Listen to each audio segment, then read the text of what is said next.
Köszöntöm nézőinket, a Jász-Trió televízió apáti hírmondóját látják. Nézzük, mit kínálunk önöknek erre a hétre.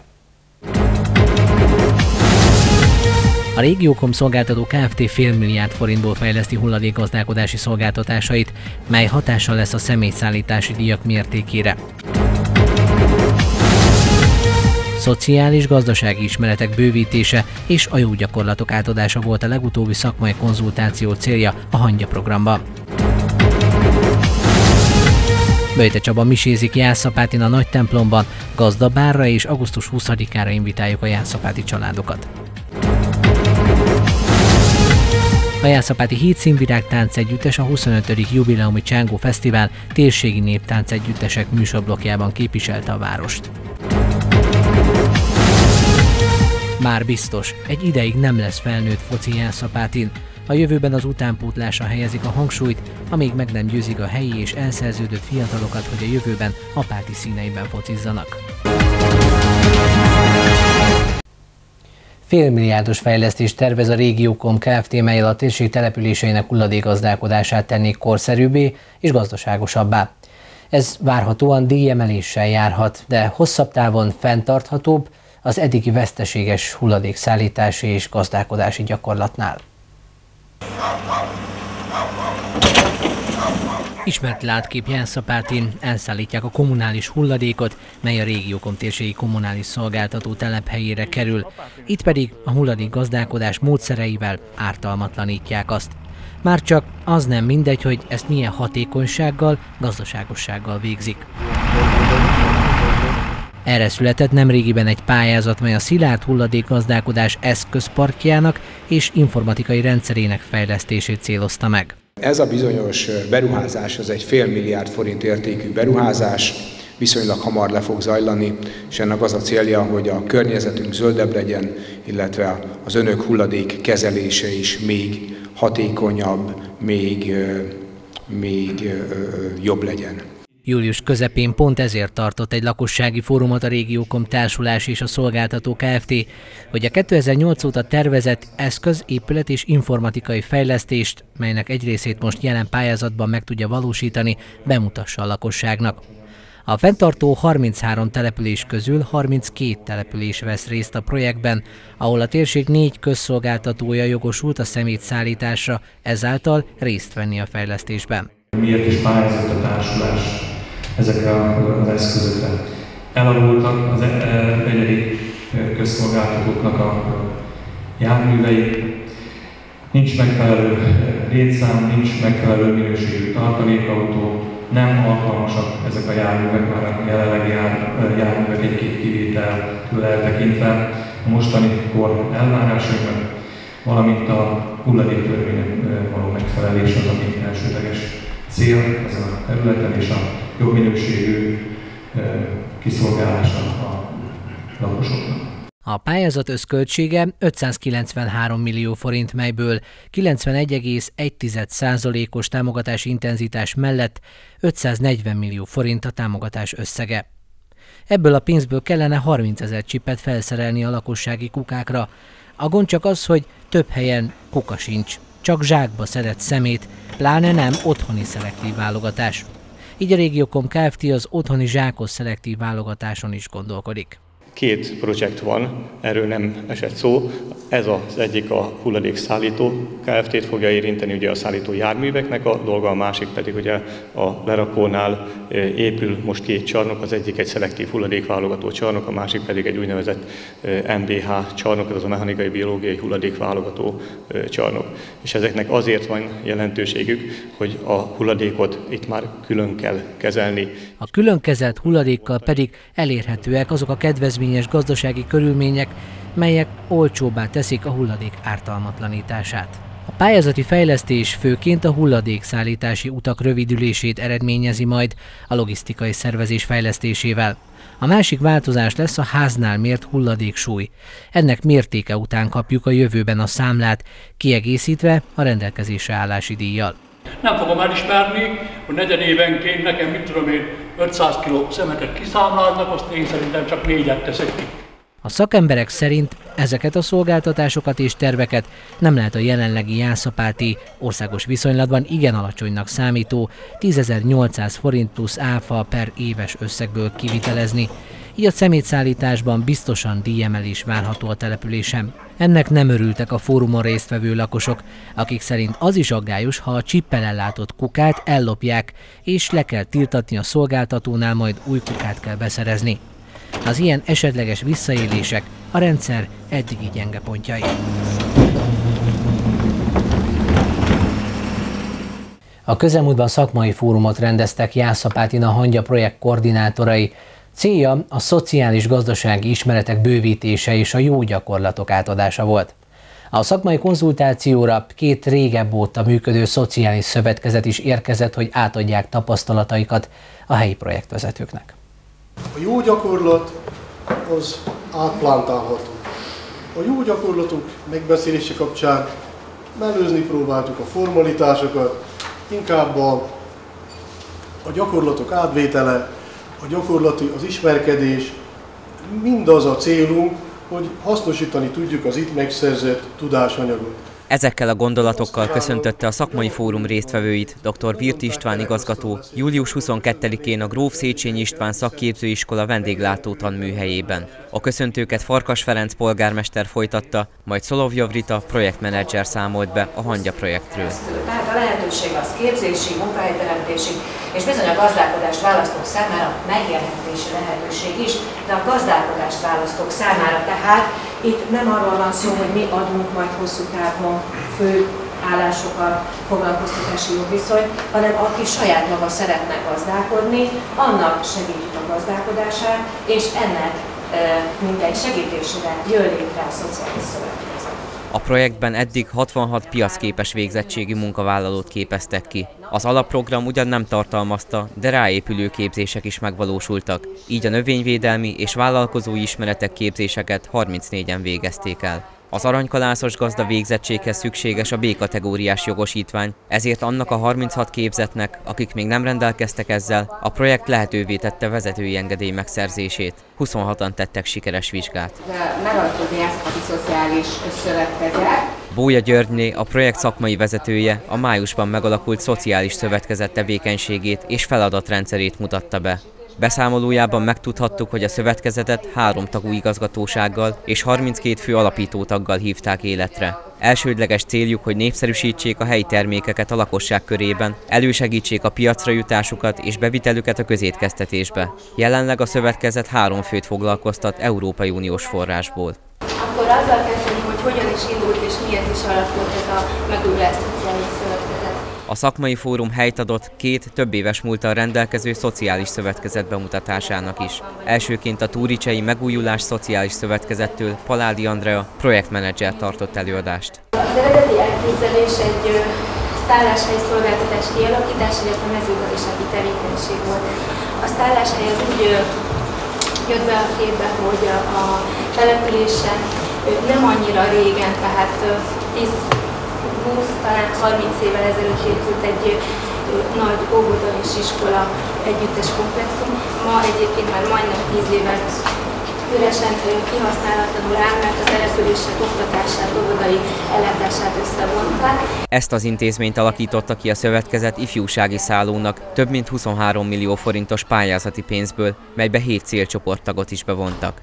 Maga a szálló lehet egy kis túlzással nevezhető szállodának, hogy egy ifjúsági turisztikai szálláshelyről van szó, de 60 férőhelyes, 6-8 és 10 ágyúszobákkal van felszerelve, minden szoba internettel és televízióval rendelkezik, illetve van. A szálló 4 állandó dolgozóval üzemel. Főszezonban és az év többi napján is nyitva áll, a vendéglátó részleget pedig 2 szövetkezeti tag működteti.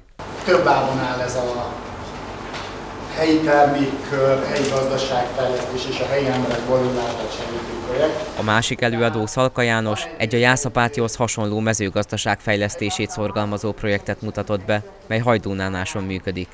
Van egyrészt a helyi termelők piacra jutását segítendő egy helyi márka, a nánási portéka, mint védjegy, amely névjegy alatt gyakorlatilag a helyi kistermelők egy egységes arculattal, egy egységes marketing támogatással tudnak piacra lépni, nem csak a helyi piacon, hanem a környezetünkben is.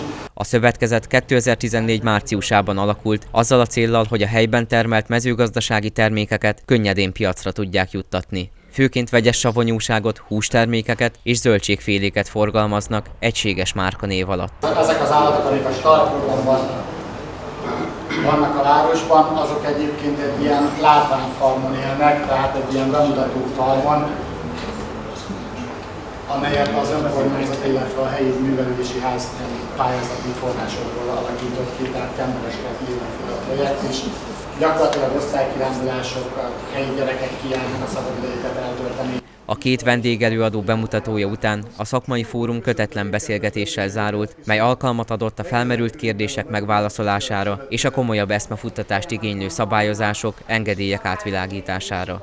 Az elhangzott szövetkezeti beszámolók elméletben és gyakorlatban is példás eredményeket sorakoztattak fel, melyek megfelelő pályázati forrás mellett akár helyi viszonylatban is megvalósíthatóak.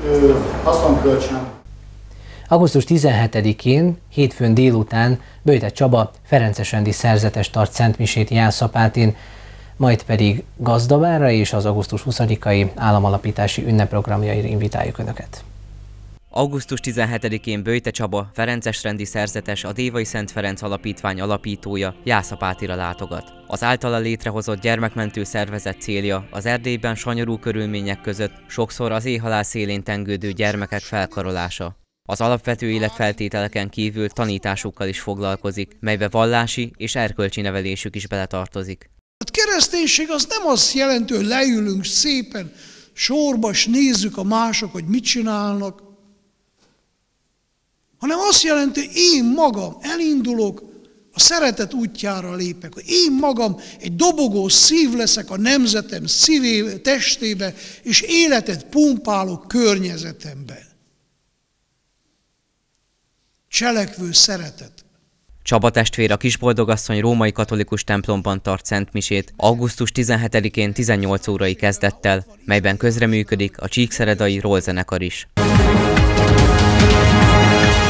Nagyjából 2 hét és Szent István királyunkra, az új kenyérre és államalapításunkra emlékezünk nemzeti ünnepünk alkalmával. Augusztus 20-án délelőtt 10 órakor szentmisére várják a lakosságot a Kisboldogasszony római katolikus templomban. 11 órától díszünnepség kezdődik, ahol beszédet mond Borbás Ferenc jászkun főkapitány, majd Farkas Ferenc polgármester átadja a városi kitüntetéseket. Este fél 9-kor a csíkszeredai rollzenekar ad koncertet a Pannatónál, majd a rendezvény tűzijátékkal zárul. Múlt héten rendezték a Kárpát-medencei Néptánckincs átörökítésének egyik legfontosabb ünnepét, a 25. jubileumi Csángó Fesztivált, ahol Jászapáti is részt vett. A Hétszín Virág Néptánc Együttes a felvonuláson és a Margit-szigeten mutatta be koreográfiáit.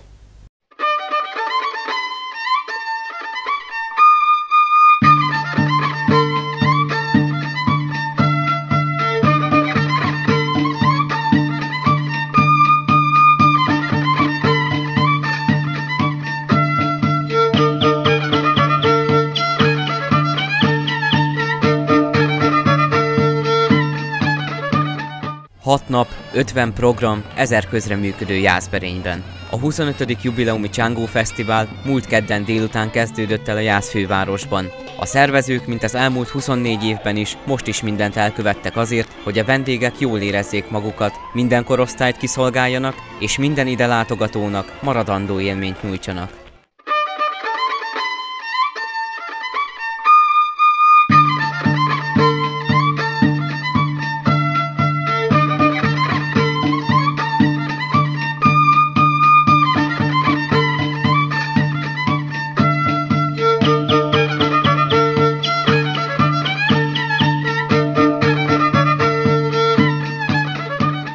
Jászapáti, mint szomszédvári település, a Jászság második legnagyobb települése, szintén képviseltette magát a fesztiválon. Nem csak a szombati felvonuláson, azaz a táncforgatagban találkozhattunk a Hétszín Virág Néptánc Együttes tagjaival, hanem a számukra kijelölt térségi blokkban is kaptak bemutatkozási lehetőséget a szolnoki vagy jászkíséri hagyományőrző csoportok mellett.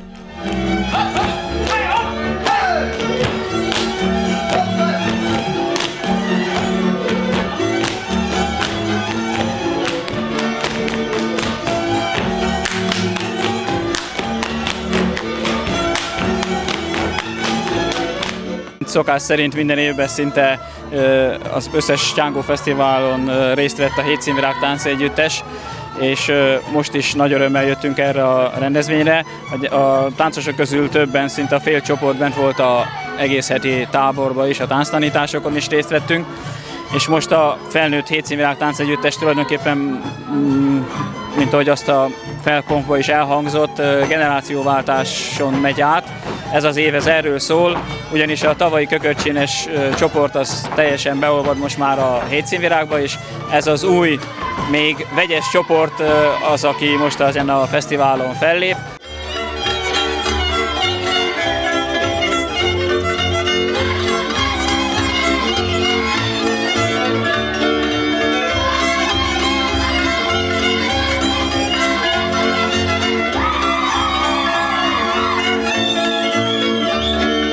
Három produkcióval készültünk. Az első szám, amin már túl is vagyunk, a kölpényi táncok voltak, Szűcs Gábor koreográfiája.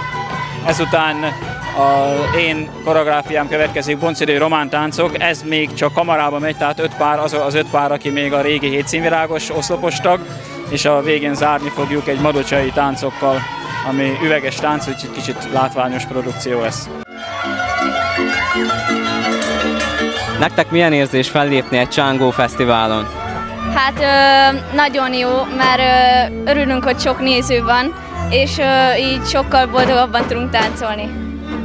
Most van egy generációváltás a csoportotokban, ti ezt hogyan éltétek meg?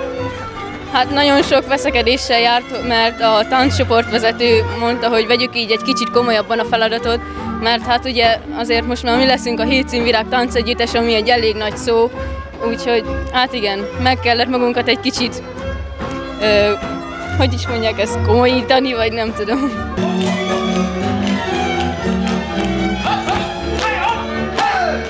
Én már óvodás korom óta táncolok, igazából bajtam egy kis ideig, és ez a generációváltás szerintem egy nagyon jó dolog a tánccsoportnak, hiszen így a kisebbek megismerik a nagyobbakat, és közösen tudunk táncolni. A tánccsoport létszáma is így növekedett, hiszen ugye a 2 tánccsoport összeállt, és a több táncos tud egy színpadon táncolni, ami szebbíti a táncot. A lépcsőzetesen felépülő utánpótlás képzésben nagyjából 10 év alatt lehet bekerülni a felnőtt csoportba. Közben egy családias hangulatú közösség tagjává válik a jelentkező, ahol a korcsoportok igyekeznek jó példát mutatni egymásnak.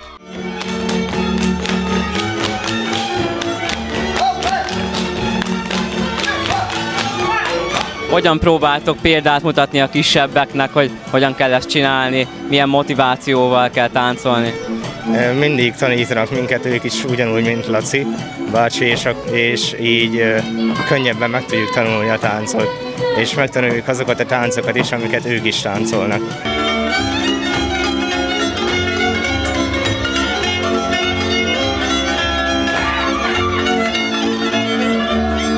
Nyilván úgy, hogy minél jobban teljesítünk a fellépéseken, a próvákon, hallgatunk a tánccsoportvezetőre, nem rosszalkodunk annyit, és hát próbálunk nekik is mondani, hogy vegyék komolyan, mert egyszer majd ők veszik át a mi helyünket így a felsőfokon, ők lesznek a legidősebbek, amikor mi is kiöregedünk már, úgyhogy mondjuk nekik, hogy ők is viselkedjenek jól és normálisan táncoljanak. Ezt a jó példát sikerült a táncosoknak a Margit-szigeten is megmutatni, hisz a közönség vastapsra jutalmazta a Hétszínvirág néptánc együttest.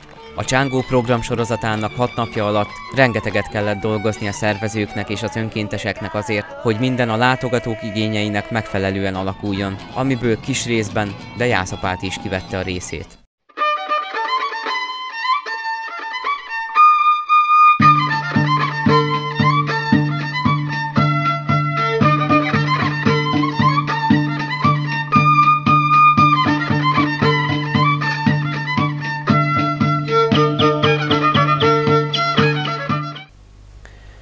Ami már a városban hónapok óta szóbeszéd volt, valósággá vált, azaz megszűnt, remélhetőleg csak ideiglenesen a felnőtt foci csapat Jászapátin. Ezt azon a megbeszélésen jelentették be hivatalosan, amit július 21-én tartottak az érdeklődőknek a focipályán. Sajnos a Jászapáti felnőtt csapata nem fog indulni a megye 1-es bajnokságba. Különböző okai vannak ennek a dolognak. Rengeteg játékosokkal beszéltünk, illetve a vezetőkkel is úgy döntöttünk, hogy Tehát létszámhiány miatt nem tudtunk annyi embert összeszedni, amivel igazán korrekt körülmények között ki tudtunk volna állni a 1-1-es bajnokságba. Tehát úgy döntöttük, hogy a felnőtt csapatot nem tudjuk elindítani a bajnokságba. E szavakkal nyitotta meg Kotula László, a felnőtt labdarúgó csapat volt játékos edzője azt a megbeszélést, ahová a labdarúgás iránt érdeklődőket hívták meg. Meglepő módon nagyon kevesen éltek a meghívás lehetőségével, és akik ott voltak, azok sem voltak túl bőbeszédőek. Némi hallgatás után Pető Béla, a Jászapáti VSE elnöke kért szót, és rögtön a két szervezet közti különbséget tisztázta. A Jászapáti VSE nem azonos a Futball Kft-vel. Nem minthogyha ezt szégyelni kellene, de állandóan minket kérdezgettek, hogy nem indítotok csapatot, hát ilyen még 100 éve nem volt. Ezt követően több megállapítást és kérdést intézett a Kft. Vezetőihez. Többek között érdeklődött, hogy most hogyan állnak az igazolt játékosok létszámával. Majd azt a véleményét is megfogalmazta, hogy Kotula László edzésmódszerével nem ért egyet. Az edző kitartott módszere mellett. Engem annyira a tulajdonos mindig megbízott azzal a célkitűzéssel, hogy mi a feladatom, hol kell érni a csapatnak, azt mindig teljesítettem. Attól függetlenül, hogy én milyen módszert választottam, az az én dolgom. A Kft. Tulajdonosa azt hangsúlyozta, hogy sokan elfelejtik, hogy sporttörténelmet írva MB2-ben játszottak, és ezrek látogattak ki a Fradi elleni meccsre. Budai István, az együttes technikai vezetője is szomorúságának adott hangot. Annál is inkább, mert sok sikerben volt részük az utóbbi években. Nagyon szomorú vagyok, hogy így ért véget a Pátina felnőtt futball, ami olyan eredményeket hozott, hogy például nem biztos, hogy az elkövetkező 100 évben bár legyen, hogy eljusson a csapat olyan szintre, hogy kétszer játszik a Júliai úton, egyszer bajnokit, meg egyszer az amatőr kupát. A technikai vezető továbbá az iránt érdeklődött, hogy az öltözők állapotán javítanak-e, mert még a vendégcsapatoktól is több bírálat érte őket. Erre a polgármester úr válaszolt. Utánpótlás sportöltözőre pályázott a városi önkormányzat, és a nagykapu, ahogy bejövünk jobb oldalra, mérték fel a területet a építész kollégák, és oda készülnek a tervek. A 6-án fogják előreláthatólag elbírálni. Továbbá szólt arról is, hogy a 70-es években készült régi öltözőt is megpróbálják valamelyest felújítani. Egy-egy helyiségnek a rendbehozatalát, tisztasági és esztétikai festését meg fogjuk tudni oldani, de nagyobb szigetelési munkálatokra jelenleg nincs pályázat nélkül pénzünk. De a egyesével és apránként is el fogjuk kezdeni ennek az épületnek a belső rendbehozását is. A beszélgetés végére sok mindenben osztották véleményüket a vitatkozók, sőt az esetleges lehetőségekről is eszmét cseréltek, de a lényeg nem változott. Minden esetre az utánpótlás csapatok továbbra is futballozhatnak. Az utánpótlás az U19, U16, illetve a Bocsi program, az ugye működni fog, tehát teljes messzélességgel a polgármester is és a Urban Miklós is amellett tette a fogságtól, az utánpótlást mindenféleképpen fogja támogatni. A cél is biztató, hogy a U19-eseket, azzal a 4-5 túlkoros játékossal, akik játszhatnak abban a csapatban, a elkövetkező egy vagy második évben már egy felnőtt bajnokságban tudhatjuk majd, reményeink szerint. Tehát engem ez az egy vigasztal, egyébként nagyon szomorú vagyok én is. A polgármester úr és a foci iránt érdeklődők szomorúságát csak nagy összefogással lehet feloldani Jászapátin.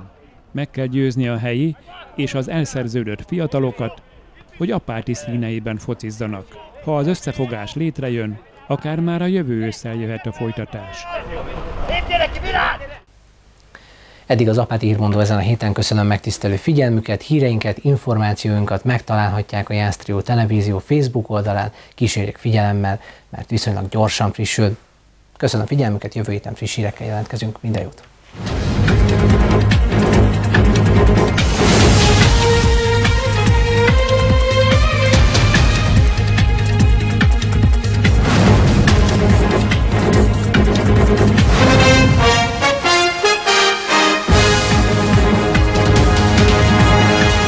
A stúdiódíszletet a Perlaki Reklámstúdió készítette.